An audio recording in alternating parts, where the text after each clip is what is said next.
Audiolibros en 15 minutos. Suscríbete al canal y explora un nuevo libro cada día.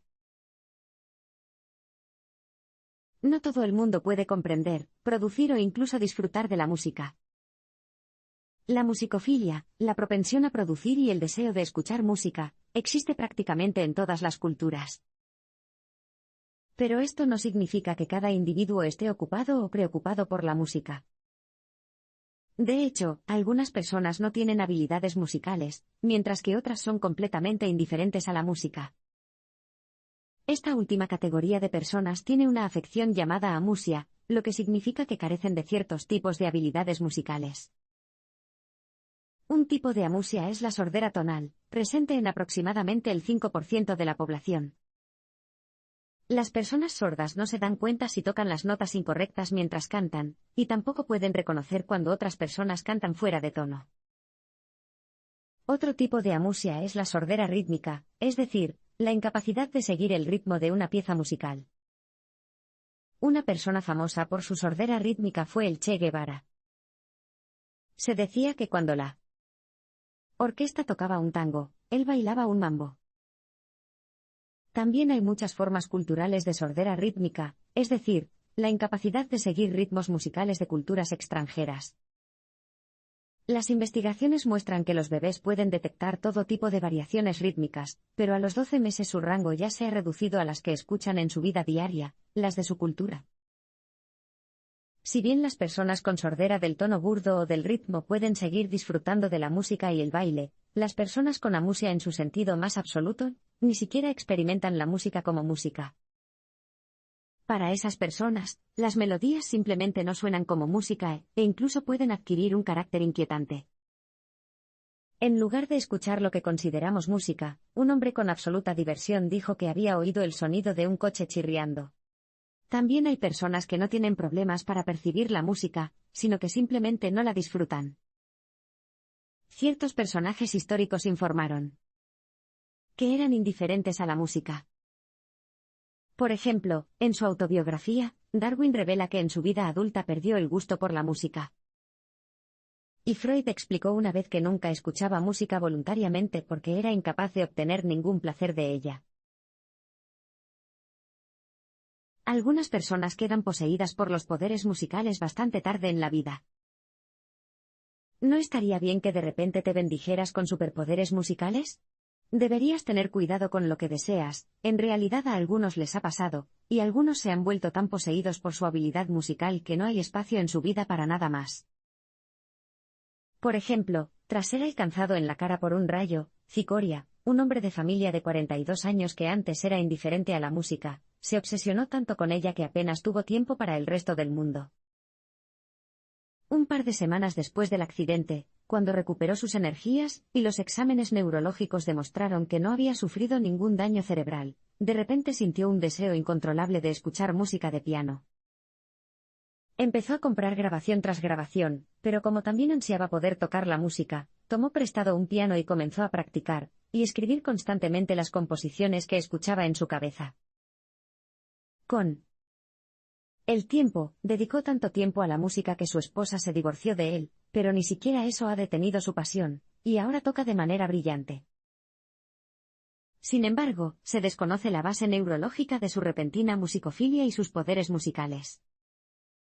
Sus escáneres cerebrales no mostraron signos de daño cerebral, por lo general la causa de la repentina liberación de talentos musicales. Otra de las corresponsales de la autora, Grace M., describió un surgimiento similar de pasión y talento musicales, aunque no fue alcanzada por un rayo ni parecía tener ninguna otra afección física o psicológica que pudiera explicar el cambio abrupto. A los 55 años, de repente comenzó a escuchar fragmentos de canciones en su cabeza y, como no sabía cómo anotar música, grababa sus melodías en cintas. Esta repentina aparición de canciones y fragmentos de canciones la sorprendió, ya que nunca antes había tenido ninguna habilidad musical. 3 años más tarde, grabó más de 300 fragmentos y compuso 4 canciones completas al mes que recibieron elogios incluso de músicos profesionales. El entrenamiento musical produce cambios físicos notables en el cerebro. Ahora que hemos visto a las personas que parecen carecer de habilidades musicales, dirijamos nuestra mirada a los músicos. ¿Qué los distingue del resto? Las investigaciones muestran que el cerebro de los músicos es notablemente diferente al de los no músicos. Utilizando imágenes cerebrales, los neurocientíficos han realizado comparaciones precisas de los tamaños de varias partes del cerebro en músicos y no músicos. Estas diferencias son tan notables que los anatomistas experimentados pueden reconocer al instante el cerebro de un músico profesional, mientras que les resultaría difícil identificar el cerebro de un escritor, un artista visual o un matemático. Pero, ¿cómo se vuelve tan musical el cerebro de los músicos? ¿Nacen así? Las investigaciones sugieren que los músicos, de hecho, no nacen con diferencias notables en la estructura cerebral, sino que las adquieren a través del entrenamiento. Los efectos de los primeros estudios, en particular, son enormes. Los cambios neurológicos observados en el cerebro de los músicos están fuertemente correlacionados con la edad a la que comenzaron a entrenar, así como con la intensidad de sus ensayos y prácticas. Un estudio demostró que un solo año de entrenamiento con el violín producía cambios pronunciados en el cerebro de los niños. Pero, de hecho, nuestro cerebro responde rápidamente al entrenamiento musical a cualquier edad. Un estudio ha demostrado que los ejercicios de piano con 5 dedos pueden empezar a cambiar el cerebro en cuestión de minutos. Sin embargo, es la musicalidad innata de la que disfruta casi todo el mundo la que proporciona la base que permite que la formación musical tenga lugar en primer lugar. Las investigaciones muestran que prácticamente todo el mundo responde al entrenamiento musical, lo que sugiere que todos podemos entrenar nuestro cerebro para que sea como el de un músico. El ejemplo más claro de ello es el método Suzuki, en el que se enseña a los niños a tocar el violín mediante la escucha y la imitación. Prácticamente todos los niños que pueden oír responden al método Suzuki. Así que, si bien los músicos no nacen con un cerebro musical, su entrenamiento ciertamente cambia sus estructuras cerebrales de manera notable. Las personas con un tono absoluto pueden distinguir el tono de cualquier nota, pero esto no siempre es bueno. ¿Con qué tono te suenas la nariz? Para la mayoría de las personas, esta pregunta parece absurda. Sin embargo, las personas con un tono absoluto pueden reconocer al instante el tono de cualquier sonido que escuchen, incluso si te suenas la nariz. Por ejemplo, Sir Frederick Ouseley, antiguo profesor de música en Oxford, pudo detectar que el viento silbaba en re, que el trueno retumbaba en sol, y que el reloj marcaba en si menor. Sorprendentemente, cuando se ponían a prueba sus comentarios, siempre eran correctos, lo que demostraba que para las personas con un tono absoluto, cada tono se distingue absolutamente de los demás por una cualidad única y característica. Pero no todo el mundo tiene la bendición, o la maldición, de tener un tono absoluto, y es mucho más común en los músicos que en la población en general. Si bien solo una persona de cada 10.000 tiene un tono absoluto. Las investigaciones muestran que el 10% de todos los músicos puede tener un tono absoluto, que a menudo se adquiere a través de una formación musical temprana. Sin embargo, el tono absoluto no parece tener mucha importancia para las habilidades musicales, ni siquiera para los músicos extraordinarios. Por ejemplo, Mozart la tenía, pero Wagner y Schumann carecían de ella. Y si bien el tono absoluto puede parecer un sentido adicional favorable, para algunos músicos puede resultar angustiante e incluso incapacitante, debido, por ejemplo, a su hipersensibilidad a los instrumentos musicales desafinados. The Oxford Companion to Music describe a un destacado pianista que lucha por superar la sonata a la luz de la luna, por lo demás bastante fácil, simplemente porque no conocía el tono con el que estaba afinado el piano. Estaba perturbado al tocar la pieza en una tonalidad y oírla tan claramente en otra. La ceguera o una afección llamada sinestesia pueden mejorar las habilidades musicales. ¿Has escuchado alguna canción naranja últimamente? ¿Qué hay de los verdes? Para la mayoría de las personas, estas preguntas suenan surrealistas, pero para unos pocos tienen mucho sentido. Estas personas tienen una afección llamada sinestesia. La sinestesia es la activación de una experiencia sensorial mediante la estimulación de otra experiencia sensorial, por ejemplo, ver el color azul al escuchar un sol sostenido. Y en algunos casos, la sinestesia puede conducir a capacidades musicales extraordinarias. Vemos esto en los sinestésicos musicales que sienten que su trastorno es fundamental para su pensamiento y sus habilidades musicales. La mayoría de los sinestésicos musicales ven automáticamente los colores cuando escuchan música, al igual que el compositor David Caldwell, para quien cada tonalidad musical, patrón y estado de ánimo tiene su propio color. Explica que el color ayuda a enriquecer y aclarar sus esfuerzos musicales, porque cuando los colores parecen correctos, sabe que está componiendo en la dirección correcta. Otro trastorno que puede mejorar la musicalidad es la ceguera. Por ejemplo, la falta de un mundo visual de los niños ciegos a menudo los lleva a llenar el vacío con un rico mundo sonoro. Algunos exhiben espontáneamente habilidades musicales excepcionales incluso sin ninguna enseñanza formal, lo que indica que la musicalidad es una respuesta directa y natural a la falta de estímulos visuales. Esto se ilustra aún más con investigaciones que muestran que cuando la información visual se pierde repentinamente, la corteza visual del cerebro no solo permanece sin función, sino que otras entradas sensoriales se reasignan allí. Esto significa que las células cerebrales que antes se ocupaban de las entradas visuales ahora comienzan a dedicarse a tratar la información sensorial auditiva, lo que aumenta ese sentido. Esto puede ayudar a explicar por qué el 60% de los músicos ciegos tienen un tono absoluto, en comparación con solo el 10% entre los músicos videntes, y por qué la pérdida de la visión, y el consiguiente recableado del cerebro, a veces también conducen a la sinestesia. Pueden aparecer dones musicales extraordinarios en personas con discapacidad intelectual. Es una creencia generalizada que se necesita una persona muy inteligente para dedicarse a la música, pero esto está lejos de ser siempre así. En realidad, la musicalidad es el tipo de talento más común entre los sabios, personas con discapacidad intelectual que muestran habilidades extraordinarias. Tomemos, por ejemplo, a Martin, un hombre con discapacidad intelectual que desarrolló una gran pasión por la música y una memoria fonográfica, lo que significa que podía recordar cada pieza musical que escuchaba, conocía más de 2000 óperas, y podía cantar las melodías o tocarlas en el piano de memoria. El autor puso a prueba sus conocimientos sobre las óperas, y se dio cuenta de que Martin no solo las recordaba perfectamente, sino que también recordaba la partitura exacta de cada instrumento y cantante. Además, cuando tocaba una pieza que nunca había escuchado, podía repetirla casi sin problemas incluso podía transponerla a diferentes tonos. El aumento de los poderes musicales de Martin, junto con el pobre desarrollo de sus otras habilidades, pueden explicarse por el daño en el hemisferio izquierdo del cerebro. Esto puede resultar en un mayor acceso a las habilidades musicales del lado derecho del cerebro que normalmente están inhibidas por el hemisferio izquierdo. Otro grupo de personas que suelen ser extremadamente musicales son las personas con síndrome de Williams, que suelen tener un coeficiente intelectual inferior a 60. El síndrome de Williams es muy poco frecuente, afecta quizás a 1 de cada 10.000 niños, y se caracteriza por defectos cardíacos, estructuras faciales inusuales y una disminución de la capacidad intelectual, pero también por una simpatía y sensibilidad generales a la música.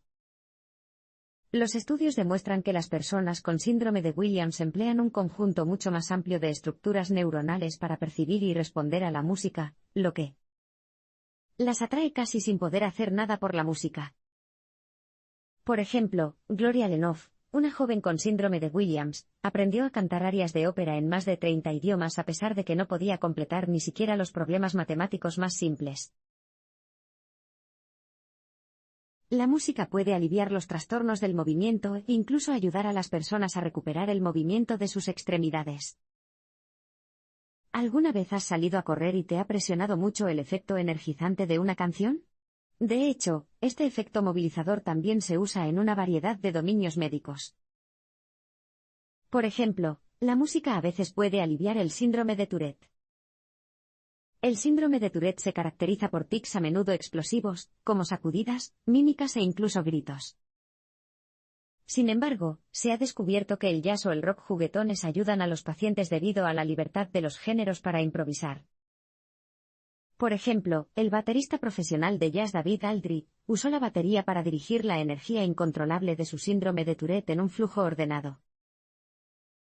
El ritmo y el flujo de la música también pueden ayudar a la enfermedad de Parkinson, una enfermedad del sistema nervioso caracterizada por movimientos imprecisos y rigidez muscular. Para muchos pacientes de Parkinson, el tipo correcto de música, suave y con un ritmo bien definido, puede ayudarlos a moverse con mayor facilidad. Para la paciente Francis D. La música parecía ser tan eficaz como un fármaco y, cada vez que la tocaba, podía recuperar su flujo normal. Además de tratar enfermedades, la música también puede activar a las personas que se han quedado inmóviles debido a un derrame cerebral o un accidente. Cuando una persona pierde la movilidad, por ejemplo, porque su pierna se ha paralizado temporalmente, a veces olvida cómo usar la extremidad afectada. En estos casos, la música a veces tiene la capacidad de hacer que la extremidad vuelva a entrar en acción, porque activa el sistema motor. Por ejemplo, el autor tenía un paciente en un asilo de ancianos con una pierna que no servía debido a las muchas semanas de inmovilidad causadas por una fractura de cadera. Sin embargo, gracias a una exposición sistemática a plantillas irlandesas, música que parecía reactivar automáticamente su pierna, la paciente comenzó a recuperar lentamente la capacidad de mover la pierna y, finalmente, pudo volver a caminar.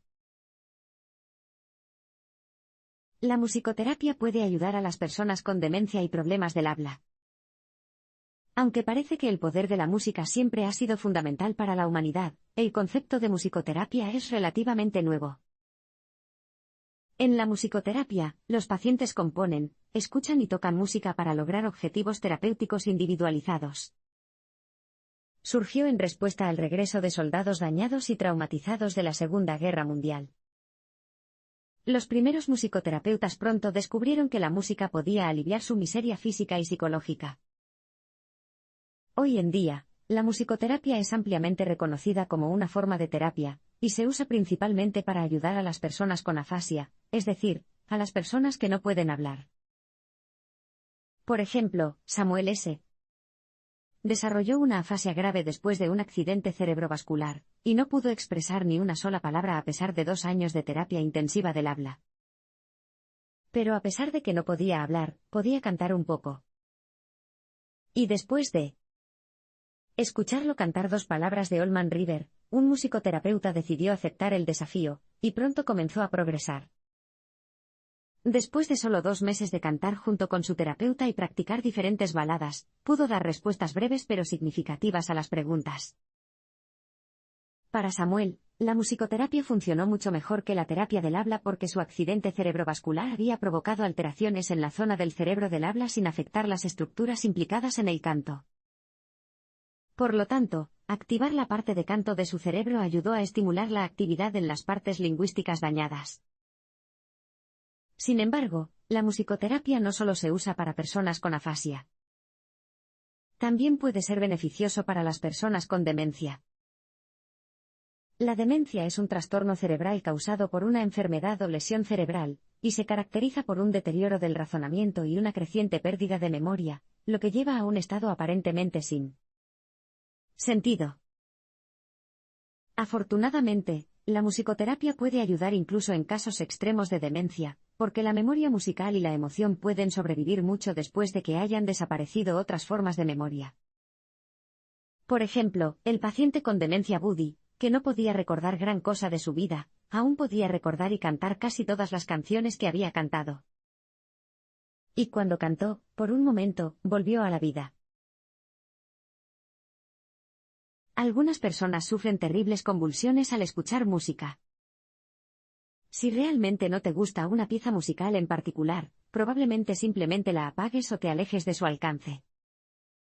Pero imagina que reaccionas con tanta fuerza a ciertas canciones que tienes un ataque tan pronto como las escuchas. Esto les puede pasar a algunas personas que tienen epilepsia, un trastorno que implica convulsiones y pérdida del conocimiento, a menudo como reacción a una intensa estimulación sensorial. Sin embargo, si bien la mayoría de las personas saben que las crisis epilépticas pueden desencadenarse con luces brillantes y parpadeantes, es menos conocido que algunos pacientes epilépticos también pueden tener convulsiones a causa de la música. Este trastorno se denomina epilepsia musicogénica, y la música que desencadena este tipo de convulsiones varía de un paciente a otro. Algunos pacientes relatan que sus convulsiones son provocadas solo por ciertos instrumentos, mientras que otros son sensibles a ciertas notas, melodías o canciones. Por ejemplo, una de las pacientes de la autora, Silvia N., sufría un ataque epiléptico cada vez que escuchaba su CD favorito de canciones napolitanas, mientras que el señor S. sufría un ataque simplemente por imaginar una pieza musical. Estas convulsiones inducidas por la música pueden llegar a ser tan graves que pueden provocar miedo a la música. Nikonov, un famoso crítico musical del siglo XIX, desarrolló una fuerte musicofobia tras las terribles convulsiones que experimentó al escuchar música. Tras su primera convulsión en una ópera, se volvió cada vez más sensible a la música, hasta que, finalmente, casi cualquier música, por tranquila que fuera, lo provocó convulsiones. La pérdida de audición puede provocar alucinaciones musicales intrusivas y angustiosas. Probablemente hayas escuchado una melodía pegadiza que se te queda en la cabeza durante horas o días. Pero imagina cómo sería si estas lombrices tuvieran la calidad de una percepción real, como si tuvieras altavoces reales sonando en tu cabeza. De hecho, muchas personas experimentan este tipo de alucinación musical, que se siente como si tuvieran música real sonando internamente.